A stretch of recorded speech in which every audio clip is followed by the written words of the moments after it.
Hi అండి, మీ స్రవంతిని. Welcome back to my channel Sravanthi Narla cooking recipes. ఈరోజు హెల్దీ అండ్ టేస్టీ మీకు ఒక మంచి బ్రేక్ఫాస్ట్ రెసిపీని అయితే షేర్ చేయబోతున్నాను.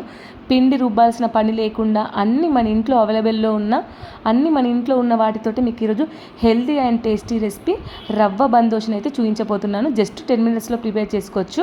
అది ఎలానో చూసేయండి. ఈ రవ్వ బందోష అండ్ విత్ టమాటా చట్నీ, ఈ కాంబినేషన్ అయితే అదిరిపోతుంది. అసలు లొట్టలు వేసుకొని తింటారు. ముందుగా వీడియో ప్రాసెస్లోకి అయితే వెళ్ళిపోదాం. ఫస్ట్ టమాటా చట్నీని ప్రిపేర్ చేద్దాం కాబట్టి ఫస్ట్ టమాటా చట్నీని చూసేయండి. ముందుగా స్టవ్ ఆన్ చేసి ఒక కడాయిలో ఒక 3 టేబుల్ స్పూన్ ఆయిల్ వేసుకొని అందులో ఒక 1/2 కప్పు వరకు పల్లీలు, ఇలా కట్ చేసిన పచ్చిమిర్చి ఒక 5 వరకు వేసుకొని పచ్చిమిర్చి పల్లీలు బాగా ఆయిల్లో ఫ్రై అయిపోయిన తర్వాత ఇలా పెద్ద పెద్ద ముక్కలుగా కట్ చేసిన 3 టమాటాలు కూడా వేసేసుకొని ఈ టమాటాలు కూడా మంచిగా ఆయిల్లో మగ్గేంత వరకు చక్కగా కలుపుకోవాలి. ఈ టమాటా చట్నీ పల్లి చట్నీ కంటే చాలా సూపర్గా ఉంటుంది. ఏ టిఫిన్లోకైనా ఈ చట్నీ అయితే చాలా బాగుంటుంది. మీరు ఒక్కసారి తప్పకుండా ట్రై చేయండి. మీ ఇంట్లో వాళ్ళందరూ కూడా ఇష్టపడతారు. మా ఇంట్లో మా పిల్లలు అయితే ఎక్కువగా ఇష్టపడుతున్నారు ఈ చట్నీ.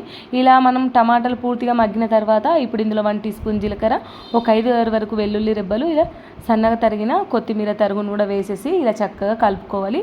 పూర్తిగా ఇలా మంచిగా టమాటాలన్నీ దగ్గర పడిన తర్వాత ఇప్పుడు లాస్ట్ ఫైనల్లో కొంచెం చింతపండుని తీసుకోవాలి. కొంచెం నేను చూపించిన చింతపండు తీసుకొని ఇందులో వేసేసి 1 టీ స్పూన్ పసుపు కూడా వేసేసి ఒకసారి కలుపుకొని స్టవ్ ఆఫ్ చేసేసుకోవాలి. స్టవ్ ఆఫ్ చేసేసుకొని చల్లారబెట్టుకున్న తర్వాత మనం మిక్సీలో వేసేసుకోవాలి. ఇప్పుడు మనం మిక్సీకి పట్టుకోవాలి కాబట్టి మిక్సీలో వేసుకొని ఒక 5 నిమిషాలు చల్లారిన తర్వాత రుచికి సరిపడా సాల్ట్ వేసేసి మనం క్యాప్ పెట్టేసుకోవాలి. అప్పటి వరకు పోపు పెట్టేసుకుందాం. దీంట్లోనే ఒక 2 టేబుల్ స్పూన్ ఆయిల్ వేసేసుకొని టమాటా చట్నీకి ఇప్పుడు పోపు వేసుకున్నా పర్వాలేదు, పోపు వేసుకోకున్నా కూడా ఈ చట్నీ అనేది చాలా బాగుంటుంది అండి. ఇప్పుడు నేనైతే ఇక్కడ పోపు వేసుకుంటున్నాను. ఆవాలు, జీలకర్ర, 1/2 కప్పు శనగపప్పు, కరివేపాకు వేసుకొని స్టవ్ ఆఫ్ చేసేసుకోవాలి. ఇప్పుడు మనం ఈ టమాటా చట్నీని పట్టుకోవాలి ఫైన్గా మిక్సీగా. పట్టుకున్న తర్వాత ఇప్పుడు మనం పట్టుకున్న టమాటా చట్నీ ఇందులో వేసేసుకోవాలి. టమాటా పల్లి చట్నీ వేసేసుకొని తాలింపులో ఇలా మనం బాగా మిక్స్ అయ్యేంతవరకు అయితే కలుపుకోవాలి. ఇలా కలుపుకుంటే మనకు ఎంతో టేస్టీగా టమాటా పల్లి చట్నీ అయితే రెడీ. ఇప్పుడు దీన్ని పక్కన పెట్టేసుకుందాము.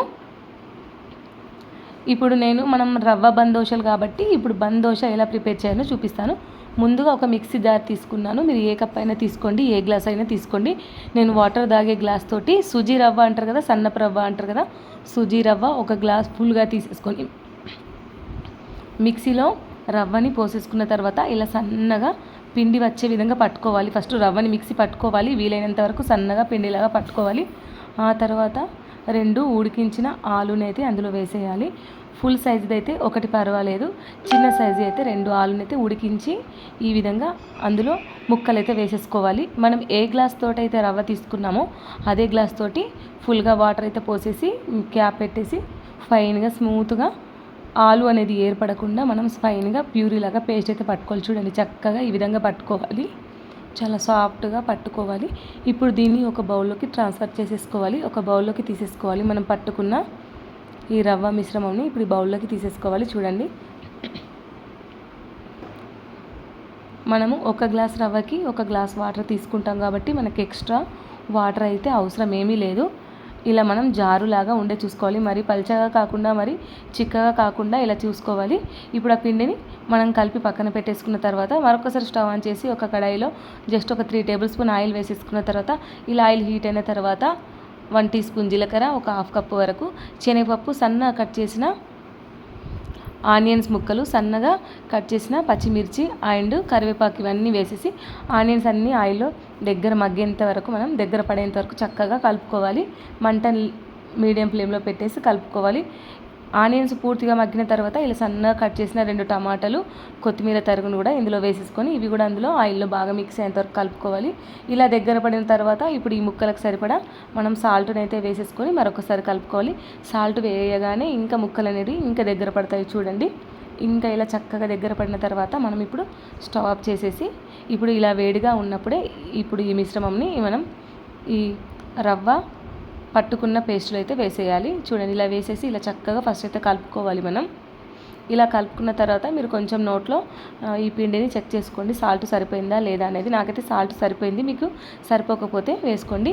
ఇప్పుడు ఇందులో 1/2 టీ స్పూన్ వరకు అయితే మనం వంట సోడా వేసుకోవాలి. వంట సోడా వేయడం వల్ల బందోష్ అనేది చక్కగా సాఫ్ట్గా పై వరకు పొంగుతుంది. ఇలా 1/2 టీ స్పూన్ మనం సోడా వేసేసుకొని చక్కగా కలుపుకోవాలి.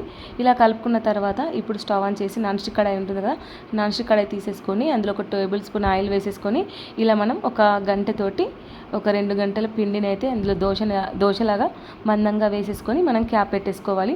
ఒక 5 మినిట్స్ తర్వాత క్యాప్ తిరిగి చూసి మనం దోశని రివర్స్లో వేసేసుకొని మరొకసారి క్యాప్ పెట్టేయాలి. పూర్తిగా బ్రౌన్ కలర్ వచ్చేంత వరకు మనం కాల్చుకున్న తర్వాత ప్లేట్లోకి సర్వ్ చేసుకోవడమే. ఇలా స్టెప్ బై స్టెప్ ఒక దోశ తర్వాత ఒకటి అలాగే వేసేసుకోవాలి. నేను ఒక గరిటెతోటి 1.5 స్పూన్ అయితే వేస్తున్నాను. మందంగా రావాలనుకుని, మీకు మందంగా వద్దు సన్నగా కావాలి అనుకుంటే ఇంకొంచెం పల్చగా కూడా పోసుకోవచ్చు. నేను ఇది బంద్ దోశ అని చెప్పాను కాబట్టి మందంగా పోసుకుంటున్నాను. ఇలా దోశ వేసేసి దోశ పైన కూడా కొంచెం ఆయిల్ వేసేసి ఇలా మూత పెట్టాలి. జస్ట్ 5 మినిట్స్ పెట్టడం వల్ల దోశ అనేది మంచిగా పర్ఫెక్ట్ ఉమ్మగిలడం స్టార్ట్ అవుతుంది.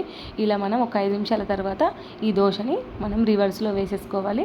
రివర్స్లో వేసుకొని మరొకసారి మూత పెడితే ఎంతో టేస్టీగా రవ్వ బొందు దోశలు అయితే రెడీ. ఎంత మంచి చక్కగా పొంగాయో చూడండి. నేను మీడియం సైజులో అయితే దోశలు వేశాను. ఇంకా మనం పోపు పెట్టే గంటె ఉంటుంది చూడు, ఆ గంటెలో దోశ వేసుకుంటే ఇంకా మందంగా వస్తాయి. నేను నాన్ స్టిక్ ప్యాన్లో వేసాను కాబట్టి నేను మీడియం సైజులో అయితే దోశలు వేసుకున్నాను. మీకు మందంగా కావాలనుకుంటే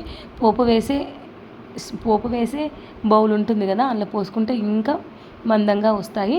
ఇప్పుడు వీటిని ప్లేట్లోకి తీసేసుకొని టమాటా చట్నీతోటి వేడివేడిగా తింటే చాలా బాగుంటుంది. ఈ టమాటా చట్నీ అయితే అన్ని టిఫిన్లోకి చాలా బాగుంటుంది కాబట్టి మీరు తప్పకుండా ట్రై చేయండి. మార్నింగ్ ఏ హడావిడి లేకుండా పిల్లల లంచ్ బాక్స్కైనా లేదంటే మన ఆడవాళ్ళకు కిచెన్లోకి ఎంటర్ కాగానే పిండి రుబ్బాల్సిన పని లేకుండా అప్పటికప్పుడు ఇన్స్టాంట్గా ఈ రవ్వ బందోషులు అయితే తప్పకుండా ట్రై చేయండి. వీడియో రెసిపీ నచ్చితే మీ ఫ్రెండ్స్కి, మీ ఫ్యామిలీ మెంబర్స్కి, మీ రిలేటివ్కి తప్పకుండా షేర్ చేయండి. ఎవరైతే మన ఛానల్ని సబ్స్క్రైబ్ చేసుకోతే ప్లీజ్ మన ఛానల్ని సబ్స్క్రైబ్ చేసుకోండి. మీరు సబ్స్క్రైబ్ చేసుకోవడం వల్ల నా నోటిఫికేషన్స్ అన్నీ మీకు అయితే వస్తాయి. బెల్ ఐకాన్ని ఆన్లో ఉంచండి. మీకు ఎలాంటి రెసిపీస్ కావాలో కూడా కమెంట్ చేయండి, చేసి చూపిస్తాను. కాబట్టి తప్పకుండా ట్రై చేయండి. ఒక్క లైక్ ఇవ్వడం వల్ల మన ఛానల్ అనేది ముందుకెళ్తుంది. Thank you for watching. Bye.